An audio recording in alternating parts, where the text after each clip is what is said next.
Hola, hola, querido amigo, querida amiga, qué bueno estar contigo una vez más para juntos estudiar la palabra de Dios en el proyecto Revivados por su palabra.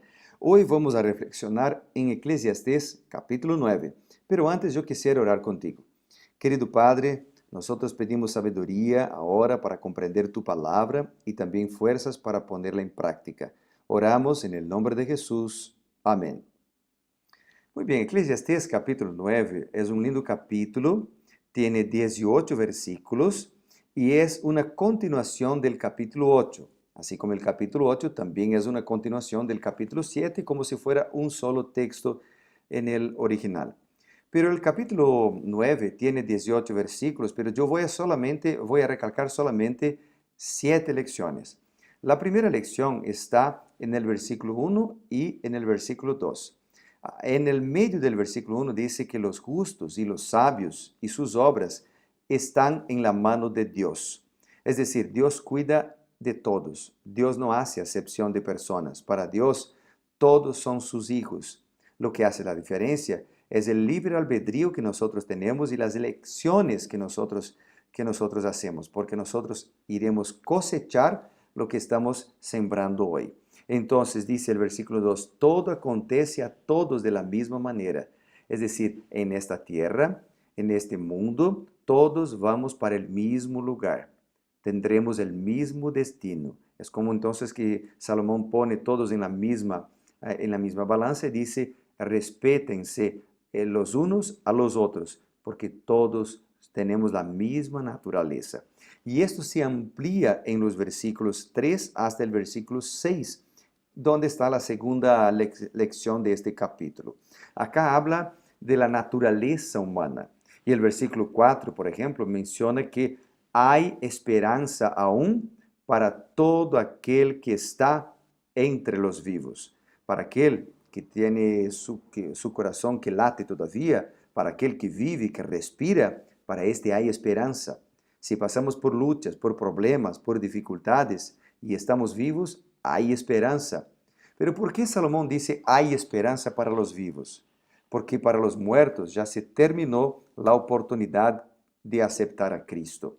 Por eso en el versículo 5 Salomón dijo, porque los que viven saben que han de morir, pero los muertos nada saben, ni tienen más recompensa, su memoria cae en el olvido, también perecen su amor, su odio, su envidia, y nunca más tendrán parte en todo lo que se hace debajo del sol.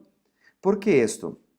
Bueno, este concepto de que los muertos nada saben no es solamente de Salomón. Cuando miramos, por ejemplo, los salmos, hay un montón de declaraciones como esta. Voy a mencionar, por ejemplo, el Salmo 115, versículo 17, que dice, no alabarán los muertos a Jehová, ni cuantos descienden al silencio. Isaías dijo en el capítulo 38, versículos 18 y 19, pues la sepultura no te exaltará, ni te alabará la muerte, ni los que descienden al sepulcro esperarán en tu verdad. Isaías dijo, el que vive, solamente el que vive, éste te dará alabanza, como yo te doy. Así que solamente los vivos, dijo Isaías, te dará o dará para Dios alabanza.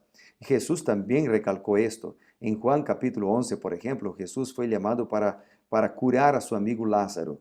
Y entonces Jesús dijo a sus discípulos, nuestro amigo Lázaro duerme, pero yo voy a despertarlo.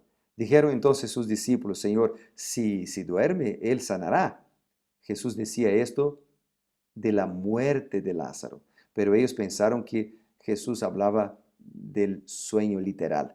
Entonces Jesús dijo claramente, Juan capítulo 11, versículo 14, Lázaro ha muerto. Para Jesús, la muerte era un sueño nomás, solamente un sueño. ¿Y por qué? Porque nosotros fuimos criados por Dios. En Génesis capítulo 2, versículo 7, por ejemplo, nos da esta información del polvo de la tierra. Jesús entonces sopla el aliento de vida en la nariz del Adán y de Eva también, y ellos pasan a ser un alma viviente, un ser viviente. Es decir, nosotros no tenemos un alma dentro de nosotros, sino que nosotros somos un alma, una unidad entre el polvo y el aliento de vida, que también es llamado de espíritu. Es decir, cuando uno deja de respirar, entonces la vida cesa también. Y uno estará dormido hasta que venga Jesucristo a buscarnos en las nubes de los cielos. Y entonces vendrá la resurrección. Aquel que duerme creyendo en Jesucristo no quedará dormido por siempre. Dice la Biblia, por ejemplo, en 1 Tesalonicenses capítulo 4, desde el versículo 13, Pablo menciona: tampoco queremos, hermanos, que ignoréis acerca de los que duermen, para que no os entristezcáis como los otros que no tienen esperanza, dijo Pablo. Si creemos que Jesús murió y resucitó, así también traerá Dios con Jesús a los que durmieron en él. Por lo cual os decimos esto en palabra del Señor, que nosotros que vivimos, que habremos quedado hasta la venida del Señor, no precederemos a los que durmieron.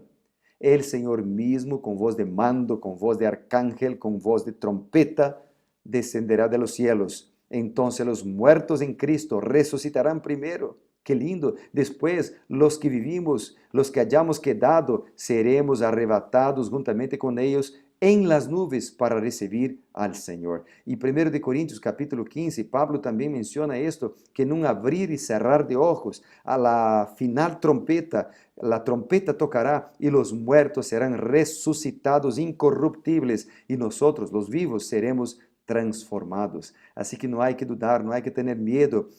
Es verdad, los muertos no saben nada, pero hasta la venida de Cristo, cuando Jesús venga, Él dará la vida eterna a todos los que han muerto creyendo en Él o teniendo esperanza en su corazón. Así que qué linda promesa tenemos acá, ¿verdad?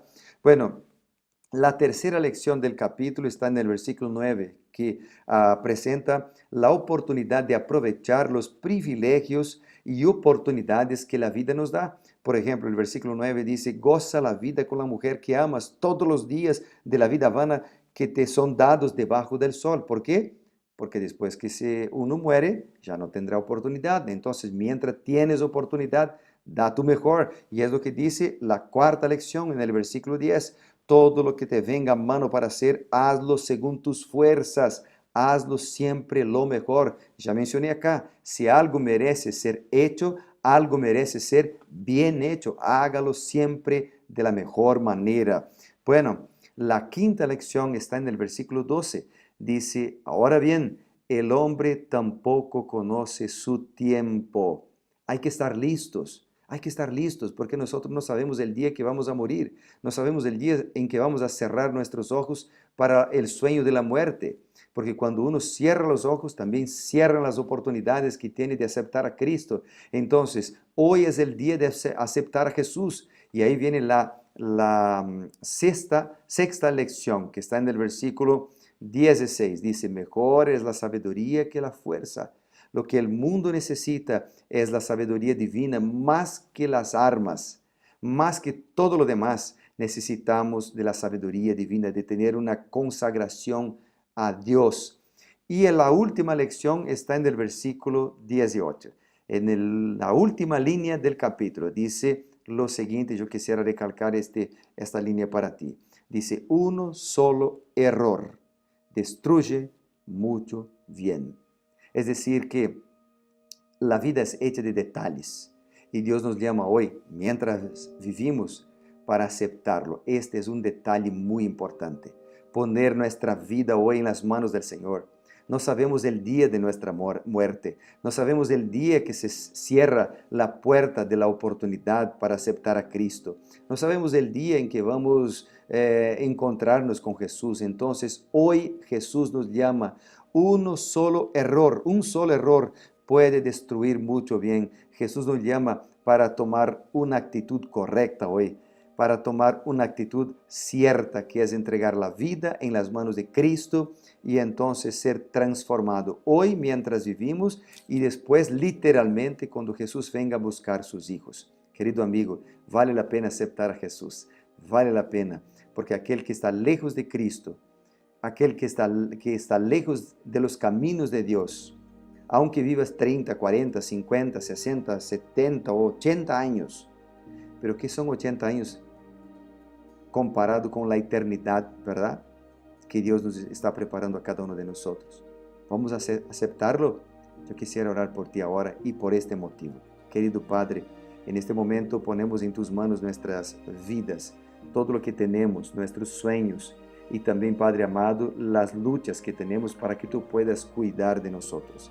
Oramos creyendo en tu santo nombre, pues oramos en el nombre de Jesús. Amén y amén. Dios te bendiga muchísimo. Fue un gusto verte. Mañana nos vemos para ser reavivados por su palabra. Chao, chao.